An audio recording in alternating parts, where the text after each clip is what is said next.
Okay. Here Quirky. here is why you're the typical dumbass that Hollywood tries to pander to.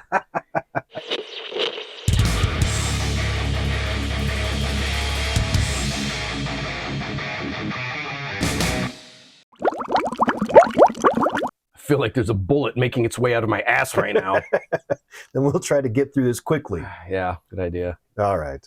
Welcome to Two Gaming Dudes, and today we are talking about Bullet Train. Bullet Train. I was confused. I don't know still what to make of this film. All right. Well, let's start from the beginning. What the hell was this even about? I Do we don't know. remember? I don't know. Brad Pitt he's a courier. For some organization, but that's never made clear. Yeah. It's just an organization. For some criminal underground, and he goes to a train station. He's supposed to pick up A briefcase. steal it from the train, and then drop it off somewhere else. Yep, that's all he has to do. Steal a briefcase and drop it off. And But then he wasn't even the one who was supposed to do it. It was supposed to have been somebody else, Right. and that guy called in sick, so that's why we've got Brad Pitt instead, who considers himself the most unluckiest person in the world. so he ends up on a bullet train, and mysteriously, all the first-class trains have been sold out and purchased, except for a handful of people. Right. And then it turns out the other people on there are also these high-level assassins who have been assigned some weird job on the train. Right. These two idiots are escorting some mafia boss's son that they just released. Right. So they've got the mafia boss's son and the briefcase. Brad Pitt has to steal the briefcase. Somebody else is trying to get the briefcase to use it as a bomb. Somebody else is trying to murder someone on the train, Yeah. and the briefcase was supposed to have been her payment. And like, it's this crazy mix of characters all fighting over this briefcase, Eventually, it all goes to shit.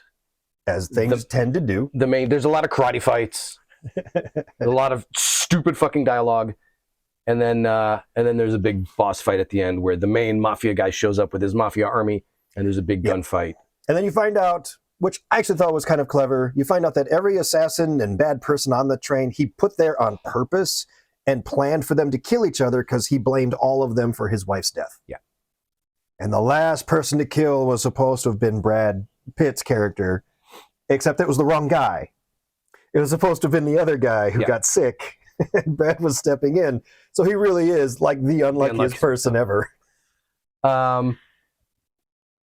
So there you have it. So that's pretty much it. Ridiculous, That's like ridiculous plot. Yeah, that's it.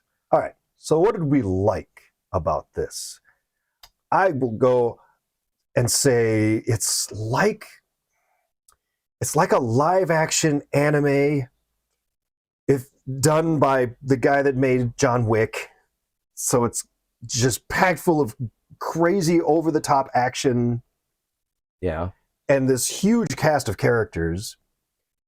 But I like the fact that every character is truly different and unique. Like they found some little quirk to give every character so that you could remember them.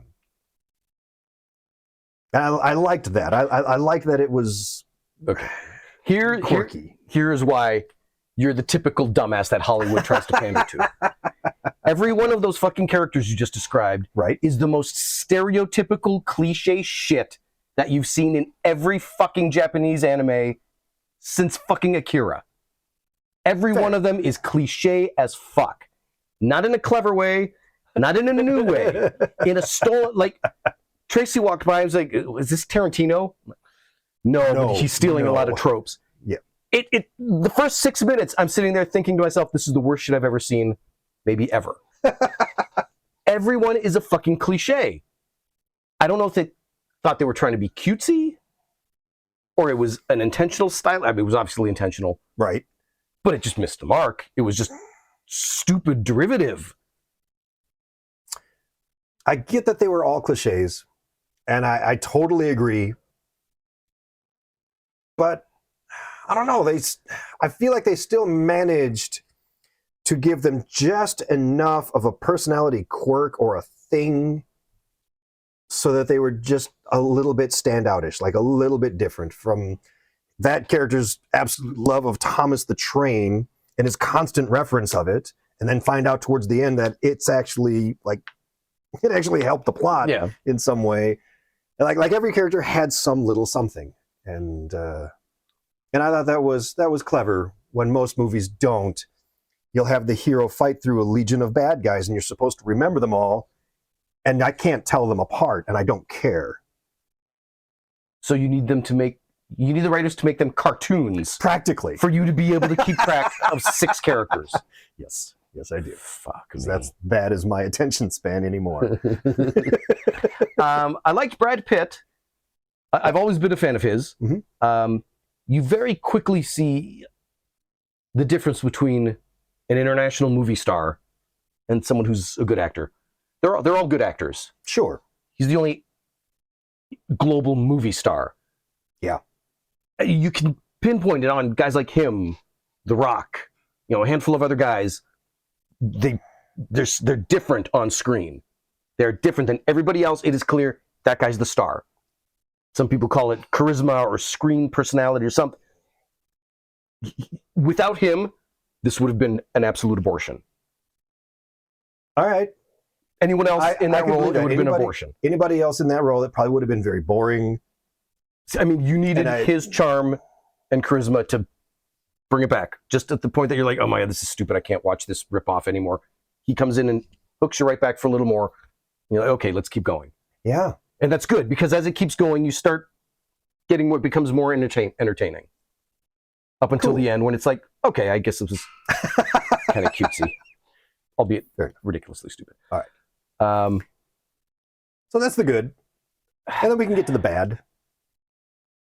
And the bad, of course, is it is very silly.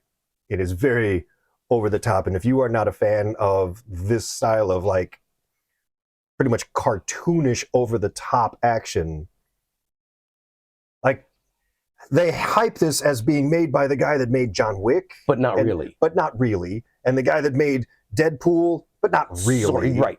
And so You know who David Leitch is, right? Mm-mm. He was Brad Pitt's stunt double. Oh, For years. He was his stunt double, and that's how they Right. became close. And finally, it was like, hey, I got an idea for movies. Why doesn't your production company bankroll some of my movies? And Brad Pitt was like, fuck, fine. all right." Here. Then he saw it and said, I better be in this because I don't want to see you fail. The stuff that he has sincerely directed, like he gets kind of a partial credit for John Wick. He didn't direct it. Right. He did some of the stunts, the stunt choreography, and got Sure. a credit for that. Atomic Blonde, Oh, Total Diarrhea-thon. yes. That was really bad. Deadpool 2, excellent. Yeah. A Celine Dion documentary. Okay, sure. Something called Apple Snowball that nobody saw. That's, One of the Fast and Furious, garbage. So his track record is mixed at best. Yeah. And when then you get something that puts style over story, this is what you get. I mean, it doesn't withstand an ounce of critique once you start looking at it. no. So the no, head it does not. Yakuza guy invited all these killers there, Yes. including the ones that he hired to murder his son. Yes. In direct contrast to the guys that he hired to rescue his son. It's, yeah. What are you doing? An assassin tried to murder me, so I'm going to take out my revenge on a dozen random assassins that I find throughout Tokyo. None of it makes any fucking sense. Yeah, it doesn't hold up too well. The story is pretty watery and weak. I mean, what are you going to do when Tokyo police find bodies on this train, and then Also, there are no police anywhere. Apparently, there are no police in Japan anywhere. I mean, there are moments where they're like smashing the back of the train to get in, and I'm like, and punches that through the doesn't, window? and that doesn't set off an alarm or anything. It's still going 600 miles an hour. Like, okay, sure. Besides that, he chased down a bullet train and jumped on the back and then punched through the window. Yes. And they're like, Okay. well, maybe it starts slow. Like, so you've never actually seen a bullet train. They're on those mags. They go fast. They go really fast. It's a bullet. Got the name for a reason.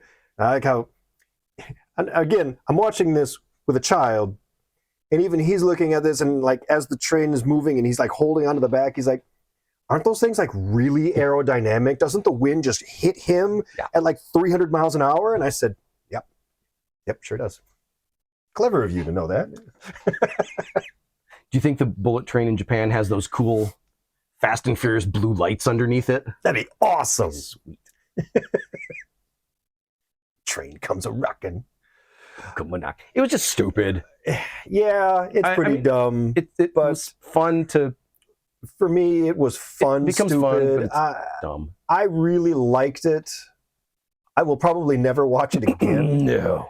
But for the one watch that I did see it, I enjoyed myself. I enjoyed it. I thought it was fun. I understood very quickly why it opened in theaters on a Thursday, and then by Saturday it was on Netflix. Yeah, because nobody was going to pay $10 to see this in the theater. Nobody. No. Not even Sandra Bullock's making a cameo at the end can save it. Nice of her to show up at the end, though. That was great. All right, well, there you have it. I'd love to know what you think. If you saw this movie, if you loved it, hated anything, it goes in the comments. Put it in the comments.